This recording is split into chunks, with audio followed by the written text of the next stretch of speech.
Yooyyaa harka fuunee ashamaa akkam jirtanii hordoftoota yuutuubii kiyyaa warri soomana qabdan soomanni akkamii isiniin jechaa har'ammoo wanni qabadhee isiniif dhufe faayidaalee maarshiiti. Maarshiin humna qabu jira kan humna hin qabnetu jira. Kanneen lamman yeroo kamiin fayyadamnaa isa jedhuun isinitti hima.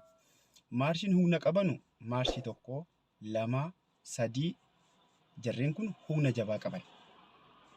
Jarreen kana yeroo kamiin fayyadamnaa yoo jenne guyyaa akka har'aa baradoon bu'e akkasumas yeroo roobni hamaan jiru akkasumas yookiin tabba yookiin ammoo irraan gadee kana irratti maarshiilee humna qaban jajjabaa kan akka takkaa, lama, sadii kana fayyadamna. Isiniif galeera. Inni biraa maarshii 5 fi 6 yeroo kan fayyadamne yoo jenne yeroo karaan gaarii ta'e yookiin haayiweerra yookiin awutobaanii deemnu yeroo saffisa barbaannu qilleensi gaarii yoo ta'e bokkaan yoo hin jiraanne maarshii 5 fi 6 fayyadamna jechuudha. Akka saffisa nuuf kennuuf. Maarshiin 5 fi 6 saffisa qabani malee humna hin qaban. Yoo qilleensi gaarii hin taane yookiin roobaa jiraate yookiin akkasumas baradoon yoo bu'ee jiraate konkolaataan humna keenyaan ala bahuu danda'a. Karaa nuti ajajnerraa karaa biraa seenuu danda'a. Mucucaatee humna hin qabu waan isiniin jedheef.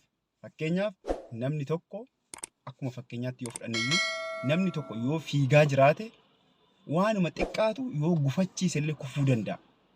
Yoo immoo suuta deemaa jiraate yoo gufate illee gufateetuma hafaa jechuudha. Konkolaataanis akkasuma.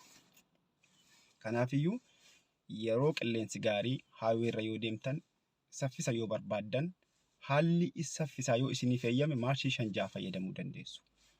Yoo ammoo qilleensi gaarii hin taane bokkaan, baradoon yookiin tabba yookiin irraan gadee yoo ta'e ammoo maarshii 3, 2 takka waan akkasii fayyadamna jechuudha. Kanaafiyyuu faayidaalee maarshii isiniif galeedheetii yaada akka itti fayyadamtan abdii qaba. YouTube chaanaalii kan subscribe godhaa. Maamilataa hiriyoota keessanitti affeeraa. Guyyaa gaarii qabaadhaa. Nagaatti.